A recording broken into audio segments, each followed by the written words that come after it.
کہ مائیں شکایت کرتی ہے کہ جی بچے کو کھانسی ہو گئی ہے، 2 مہینے ہو گئے ہیں، 2.5 مہینے ہو گئے ہیں، بچے کو بہت سے شربت دیے لیکن بچہ کھانسی سے چھٹکارا پاتا ہی نہیں. ریزن کیا ہوتی کہ اس کے سانس کی نالیوں کے اندر انفیکشن ہو جاتی، سانس کی نالیاں بھی ڈیمیج ہو جاتی ہیں. ڈاکٹر صاحب کا پوائنٹ یہ تھا کہ اصل ریزن یہ ہوتا ہے کہ بچے کے اندر اس کی قوت مدافعت اتنی کم ہو جاتی ہے کہ اینٹی بائیوٹک اس کو ہیلپ نہیں کر سکتے. جب تک بچے کا اپنا امیون سسٹم نہ سٹرونگ ہو، اس کے اندر پروٹین کا لیول پورا نہ ہو، بچے کے لیے کسی بھی انفیکشن، کسی بھی ڈیزیز سے باہر نکلنا جو ہے وہ مشکل ہو جاتا ہے. ڈاکٹر صاحب ماشاءاللہ بذات خود ایک فارمیسیوٹیکل انڈسٹری کے مالک ہیں، فیلنتھروپسٹ ہیں، بہت سارے ہاسپٹلز میں میڈیسن سپلائی کرتے ہیں، سوشل ورک کرتے ہیں. تو انہوں نے کہا کہ جی آج اپنی بچوں کی سانس کی بیماریوں سے بھی پہلے میں ایک چیز کو ڈسکس کرنا چاہتا ہوں، اور وہ ہے کہ آج ہمارے بچوں کے اندر خون کی شدید کمی واقع ہو رہی ہے. عام طور پہ خون کی اس کمی کو جو ہے ہم انیمیا کہتے ہیں، لیکن ویوز اہم بات یہ ہوتی کہ خون کے اندر سرخ ذروں کے اندر بنیادی طور پر پروٹینز ہوتے ہیں. ڈاکٹر صاحب کا پوائنٹ ہے جی آج آئے دن لوگوں کو آٹا نہیں ملتا، چینی نہیں ملتی، کبھی گھی مارکیٹ سے شارٹ ہو جاتا ہے. بچوں کو، عورتوں کو جب ہم ایک بیلنس متوازن غذا نہیں دیتے تو ہم ان کا خون کا لیول کس طرح پورا کر سکتے ہیں. سو یہ وہ وجہ تھی جہاں انہوں نے ڈیسائیڈ کیا ہے کہ بچوں کے اندر سانس کی بیماریوں سے پہلے وہ اس چیز کو ڈسکس کریں گے کہ بچوں کے اندر انیمیا کیا ہے، عورتوں کے اندر انیمیا کتنا ہوتا ہے، کیوں ہوتا ہے، اور پھر دوبارہ بچوں کی طرف آتے ہوئے کہ ہمیں ان کی خوراک، ان کی نشو و نما کے اوپر توجہ دینی چاہیے. سو ڈاکٹر اعجاز ناصر صاحب میں آپ کو دوبارہ سے ویلکم کرتا ہوں. آپ نے چونکہ خود چاہا تھا کہ انیمیا کو، بچوں کے اندر پروٹین کی کمی کو دور کیا جائے، چونکہ ماشاءاللہ آپ کا سوشل پولیٹیکل بیک گراؤنڈ اور اس کا نظر آپ کی وسیع ہے، آپ اس کو وسیع تر تناظر میں دیکھتے ہیں کہ آج ہمارا بچہ اور عورت گھر کے اندر کس طرح سفر کر رہے ہیں. پہلے تو ہم ایک سوشل انداز میں اس گفتگو کو دیکھتے ہیں کہ ہماری خواتین، ہمارے بچے، کیا وہ صحت مند ہیں، کیا وہ اپنے جسم سے خوش ہیں یا نہیں ہیں. مسعود صاحب تھینک یو ویری مچ. سب سے پہلے تو آپ کا شکریہ ادا کرتا ہوں کہ آپ نے مجھے مدعو کیا، اس اہم ٹاپک پہ بولنے کا موقع دیا. سامعین، اصل میں خون کی بیماریوں میں سے اگر دیکھا جائے تو جو سب سے کامن جو بیماری ہے وہ انیمیا ہے. انیمیا اصل میں یہ ہوتا ہے کہ خون کے اندر جو سرخ جسیمے ہوتے ہیں ان میں کمی ہو جاتی ہے، اور جب کمی ہوتی ہے تو اس کے نتیجے میں جو آکسیجن ہے وہ، چونکہ سرخ جسیموں کا مین کام ہے کہ وہ آکسیجن کو ڈیلیور کرتے ہیں، اس کے نتیجے میں جو تمام پروسیس ہوتی ہیں، اور جب یہ ان کو ڈیلیور کرتے ہیں ٹیشو میں سے، وہاں سے کاربن ڈائی آکسائڈ پیدا ہوتی ہے، وہ اس کو لے کے واپس جاتے ہیں اور لنگس تک لے کے آتے ہیں، اور وہاں پہ کاربن ڈائی آکسائڈ ریلیز ہو جاتی ہے اور آکسیجن لے کے دوبارہ اس کو پہنچاتے ہیں. اس سارے عمل کو آکسیڈیشن کہتے ہیں. اب ہوتا یہ ہے کہ جب سرخ جسیمے کم ہوتے ہیں تو اس کے نتیجے میں پورا جسم کا نظام جو ہے وہ متاثر ہو جاتا ہے، چونکہ اس کو آکسیجن نہیں مل رہی. اب اس کے نتیجے میں سب سے پہلے تو بچہ یا لیڈیز جس میں یہ کام ہوگا وہ یہ محسوس کرتا ہے، چونکہ دل کو اس کے لیے کام زیادہ کرنا پڑتا ہے، چونکہ آکسیجن اسے نہیں مل رہی تو پھر دل کی دھڑکن جو وہ بڑھ جاتی ہے. تو مریض ہی میں اسے کہوں گا، وہ ابھی مریض ایکچوئل نہیں ہوتا، لیکن ہوتا یہ کہ وہ آپ کو یہ کہتا ہے کہ ایک تو جی سستی ہے، تھکاوٹ بہت ہے. میجر اس کا جو سمپٹم ہوتا ہے وہ پہلے یہی ہوتا ہے کہ بچہ سست ہوتا ہے، تھکاوٹ ہوتی ہے، اور ساتھ وہ دل کی دھڑکن، خود مریض اپنے دل کی دھڑکن سننا شروع کر دیتا ہے. یہ بڑا اہم ہے. وہ کہتا ہے جی عام طور پہ آپ کو نہیں پتا کہ دل دھڑک رہا ہے، آپ اسے محسوس نہیں کر رہے، لیکن وہ مریض خود کہتا ہے کہ جی میرے دل کی دھڑکن ڈاکٹر ٹک ٹک ٹک. وہ اس لیے ہوتی ہے، اسے پیلپیٹیشن کہتے ہیں، کہ وہ آکسیجن جو پوری نہیں پہنچ رہی اور دل کو زیادہ کام کرنا پڑ رہا ہے، تو اس کی وجہ سے دل کی دھڑکن بڑھ جاتی ہے. تو اسے اس کے نتیجے میں جب آکسیجن پوری نہیں جا رہی تو پھر پیشنٹ کو سانس محسوس ہوتا ہے کہ مجھے سانس ڈسنیا، اسے محسوس ہوتا ہے کہ مجھے ہو گیا. اس لیے یہ ریلیٹیو ٹرم ہے، اس کو آپ عمر، سیکس، الٹیچیوڈ یعنی کہ پہاڑوں پہ چلے جائیں تو وہاں اس کی کمی ہو جاتی ہے، تو اس سے آپ اسے کوریلیٹ کر سکتے ہیں. اب اس میں خاص طور پہ بچوں میں یہ بڑا امپورٹنٹ ہے کہ بچوں کی لیک آف کنسنٹریشن ہوتی ہے کلاس میں، اور ان کی لاس آف میموری ہو جاتی ہے. بچوں کو سمجھ ہی نہیں آتا، انہیں یاد ہی نہیں ہوتا جو سبق پڑھا رہے ہیں اس سے گزر رہا ہوتا ہے. اور یہ پریکٹیکلی پروو ہوا ہے کہ جب ان کا آئی کیو ٹیسٹ جو انٹیلیجنس ٹیسٹ ہوتا ہے جب وہ کیا گیا تو وہ بڑا لو ہو جاتا ہے.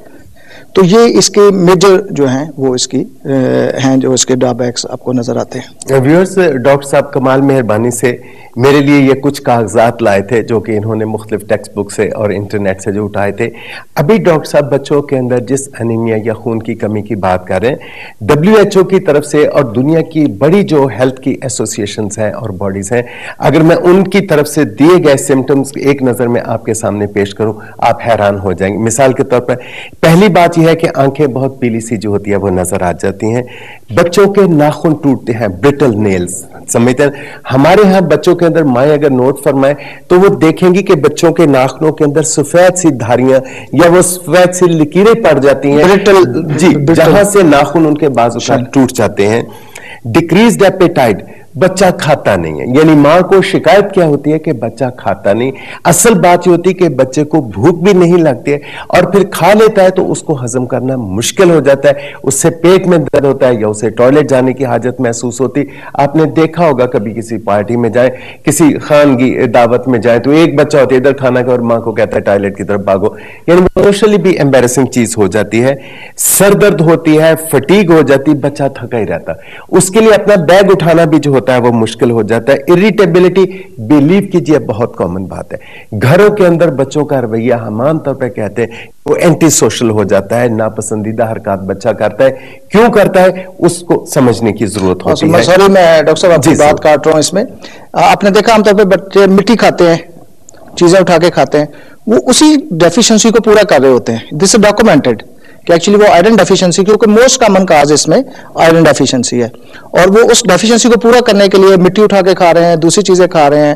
اور جیسے آپ نے علامتیں بتائی ہیں تو اس میں سے چند جو ماؤں کو دیکھ کے جن کے لیے بہت محتاط ہونا چاہیے، ان کے لیے الارمنگ ہوتا ہے. ایک تو بچہ ویسے پیلا ہوتا ہے، لیکن عام طور پہ ہمارا چونکہ لٹریسی لیول وہ نہیں ہے تو وہ بات اوور لک ہو جاتی ہے. لیکن اگر بچے کے یہ موت پہ یہاں پہ سورز بن جائے یا السر بننے شروع ہو جائے، بڑی عام سی بات ہوتی ہے، یہ عام سی بات ہوتی ہے، ساتھ لگا ہوا ہے، سور بنے ہوئے، یا پھر اس کی زبان جو ہے وہ اس پہ اس کی انفلیمیشن ہوئی ہے، سوزش ہوئی ہے، بچے کا گلا جو بچہ سویلو نہیں کر سکتا. تو یہ اس کی بڑی امپورٹنٹ ریزن ہے، اس کو بڑی خصوصی توجہ دینی چاہیے. چونکہ آپ نے علامتوں کا ذکر کیا، میں نے کہا میں اس کو میں یہ چیزیں بلیو کیجئے گنوانے کا مقصد ہی یہ تھا کہ یہ وہ تمام علامتیں ہیں جو کہ ہمارے ایوریج بچے میں نظر آتی ہیں. میں کوئی انہونی یا ان کامن بات نہیں کر رہا. بلیو کیجئے آپ کسی سکول کا معائنہ کریں، کسی کلاس کے اندر جائیں جو ایوریج ہمارے اپنے قومی سکول ہوتے ہیں، تو بچے آپ کو وہاں کمزور اور معذرت کے ساتھ بارہ آپ سے سوری آپ کا کاٹا ہے. نہیں اس میں میں نے کہا کچھ چیزیں ایسی امپورٹنٹ ہے جو بتانا چاہیے. ضرور جی. پوری ورلڈ میں جو اس کی جو ہے پروپورشن ہے وہ 10% ہے. 10% of the diseases, it's a huge ratio, بہت بڑی تعداد ہے. 10 بچے جو اس سے سفر، اور لیڈیز بھی اس میں شامل ہے. خاص اور میل میں چونکہ بلڈ لاسز کم ہوتے ہیں تو اس میں اٹ از 2%. تو آگے اس کو آپ فردر کلاسیفائی کر سکتے ہیں، لیکن یہ رف ایک آئیڈیا ہے کہ 10 to 20% rather it is. Doctor صاحب آپ جو بات کر کے گئے تھے میں دوبارہ اس کو جو ہے وہ ڈسکس، کیونکہ وہ چیز بہت اہم ہو جاتی. ہمارے ایوریج والدین بلیو کیجئے وہ روٹی کمانے کے چکر میں اور پکانے کے چکر میں، میاں روٹی کمانے کے چکر میں، بیوی ہے جو اس کو پکا کر جو بھی ہے بچوں کو وہ سوشل اٹینشن عام طور پہ نہیں دے پاتی. وہ بچے کے ساتھ وہ ریلیشن شپ ماں بیٹے کا یا بیٹے وہ بھی جو ہوتا ہے وہ لڑائی جھگڑے کی نظر ہو جاتا ہے بچے کو. لیکن سکول کے اندر آپ نے بھی جو چیز آبزرو کی اور آپ نے جو پوائنٹ آؤٹ کی ہے کہ پرفارمنس، کہ سکول میں بچے کو سمجھ نہیں آتی ہے، سمجھ آتی ہے اسے وہ یاد نہیں رکھ سکتا. ماسٹر صاحب سے پٹتا ہے، گھر آ کر ماں سے گالیاں کھاتا ہے، ٹیوشن پہ جاتا ہے وہاں بھی ناکام. لیکن آپ حیران ہوں گے کہ اگر ہم اس کی وجہ آپ کو ایک بتائیں کہ اگر بچے کی نورشمنٹ پراپر ہو، اس کا اینیمیا کریکٹڈ ہو، تو یہ تمام چیزیں نہیں ہوں گی جو بچے کی نشو و نما پہ اثر ڈالتی. ڈاکٹر صاحب ایک انیمک بچے کو آپ نے دیکھا ہے کہ اس کے اندر سانس کی بیماریاں زیادہ ہو جاتی ہیں، ان کو اینٹی بائیوٹک بھی زیادہ عرصہ دینا پڑتا ہے. اس کے بارے میں ہمارے ویورز کو بتائیں کہ ایسا کیوں ہوتا ہے؟ ایسا ہوتا ہے اصل میں قوت مدافعت جنرلائز جو ہے نا وہ کم ہو جاتی ہے جی. تو یہ ایک بڑا مشہور ہے کہ جو ماڑا ہوئے ہوتے ہر ایک تو زور چل رہا ہے. تو وہ سملرلی ڈیزیزز جو ہیں اس پہ چونکہ امیونٹی کم ہو گئی ہوئی ہے باڈی کی، تو اس پہ وہ غلبہ پا لیتی ہیں. تو یہ اس کی مین ایک وجہ تو یہ ہے. دوسرا یہ ہے کہ جب پوری آکسیجن سپلائی نہیں ہوتی اور بلڈ جو ہے نا وہ پول ہونا شروع ہو جاتا ہے اور وہاں سے وہ باڈی ٹیشوز میں جانا شروع ہو جاتا ہے. تو جب وہ باڈی ٹیشو میں جاتا ہے تو جنرلائز ایک ایڈیما اسے ہم کہتے ہیں, تو وہ سوجن یعنی کہ وہ جسم پہ آ جاتی ہے. اور جب یہی سوجن اگر یہی جو ریٹینشن آف فلوئڈ لنگس میں ہو جائے تو اسے پلمری ایڈیما کہتے ہیں. اب پلمری ایڈیما جب ہوتا ہے تو اس کا مطلب ہے کہ وہ then further this is very serious, اس کو کریکٹ نہ کیا جائے تو وہ کارڈیک فیلر اور ایون ڈیتھ کی طرف وہ چلا جاتا ہے. ڈاکٹر صاحب, آپ نے آپ کی اپنی اسپیشلٹی کے اندر ریسپیریٹری ڈیزیز, سانس کی بیماریوں میں کہ ہمارے ہاں بچوں کے اندر اکثر ناک بہتی رہتی ہے. میں پھر وہی کامن آبزرویشن کی بات کو, ابھی سردیاں شروع ہونے, آپ دیکھیں کہ بے شمار بچے کھانس رہے ہوتے ہیں, ناک بہ ہوتا ہے. ویوز بچوں کے اندر بھی ایک بیماری, بلکہ زیادہ تر وہ بچپن سے ہی شروع ہوتی ہے, جسے ہم سائنوسائٹس کہتے ہیں. ہمارے لوگ عام واقف ہے کہ کیرا پڑتا ہے, ناک میں جو ہوتا ہے پچھلے حصے میں کچھ مواد گرتا ہے. کہا جاتا ہے کہ کوئی بھی ایسی چیز, کوئی بھی کرونک انفیکشن سائنوسائٹس ہو جاتا ہے, یہ سانس کی اوپر والی نالیوں کی, جنہیں عام طور پر اپر ریسپیریٹری انفیکشنز کہتے ہیں, یہ چیز ایسی ہوتی جو بچے کے اندر خون کو بننے ہی نہیں دیتی. ڈاکٹر صاحب, آپ کے ایکسپیرینس میں, آپ کا ماشاءاللہ ریسپیریٹری ڈیزیز کے حوالے سے بہت ایکسپیرینس ہے, کہ ایسے بچے جنہیں دائمی نزلہ رہتا, بہت سارے بچے, یہ نہیں کہ ایک بچے کی میں بات کر, بہت سارے بچے جنہیں دائمی نزلہ رہتا ہے, تو ان کے اندر خون کی مقدار کی پیداوار کتنی اس سے متاثر ہوتی ہے؟ اس میں ڈاکٹر صاحب اگر ایکچوئل فگرز میں ہم جائیں تو ویسے تو یہ سائنوسائٹس جو آپ نے ابھی فرمایا ہے, یہ بہت زیادہ اس کے ساتھ اینیمیا کے ساتھ ریلیٹڈ نہیں ہے, چونکہ یہ مینلی جو ریلیٹڈ ہے نا, یہ آئرن ڈیفیشنسی میں اس کو آپ اس کی وجہ سے ہوتا ہے. اور اس میں جو میجر فیکٹر ہے وہ ڈائٹ امبیلنس ہے, یعنی کہ ہمارے خاص طور پہ جو ہندو ہیں, جیسے آپ نے کہا, وہ ویجیٹیرینز ہیں. اب جو ویجیٹیبلز ہیں ان میں آئرن ہوتا ہی نہیں ہے, یا بچے ہمارے عام طور پہ چونکہ اس کی جو رچ سورسز ہیں نا, وہ یہ لیور جیسے کلیجی وغیرہ یہ چیز ہو گئی, اور اس کے بعد یہ ریڈ میٹ, وہ اس کے رچ, گردے آ گئے, انڈے آ گئے, تو بچے جو ہے نا ان چیزوں کو تھوڑا سا لینے میں نا وہ ہیزیٹیٹ کرتے ہیں. ڈاکٹر صاحب نے جیسے خود میری سے پہلے جو ہماری آپ کی بات ہو رہی تھی, اس میں آپ نے خود جو چیز پوائنٹ آؤٹ کی تھی کہ آج جو ہمارے ملک میں خوراک کی کمی کا بحران ہے, یہ ہمارے بچوں کو بہت بہت زیادہ متاثر کر رہا ہے. یہ صرف مارکیٹ کا یا ایک سیاسی جھگڑا نہیں ہے, یہ ہماری صحت, ہمارے بچوں کی نشو و نما کے اوپر اثر ڈال رہا ہے. وہ کس طرح ڈال رہا ہے کہ بچوں میں انیمیا تو صرف ایک انڈیکس ہے, جی, ٹوٹل ان کی نشو و نما کے اوپر یہ چیزیں کیسے اثر انداز اس پہ ڈاکٹر صاحب ایک بڑا اس میں اہم ہے, سوری تھوڑا سا یہ ہٹ کے بھی ہے, ایک اسلامک پوائنٹ آف ویو سے بھی یہ میں آپ سے بات کرنا چاہ رہا ہوں. ایک ہماری بدقسمتی یہ ہے کہ جو ہماری مدرز ہیں وہ بچوں کو فیڈ نہیں کرتی ہیں.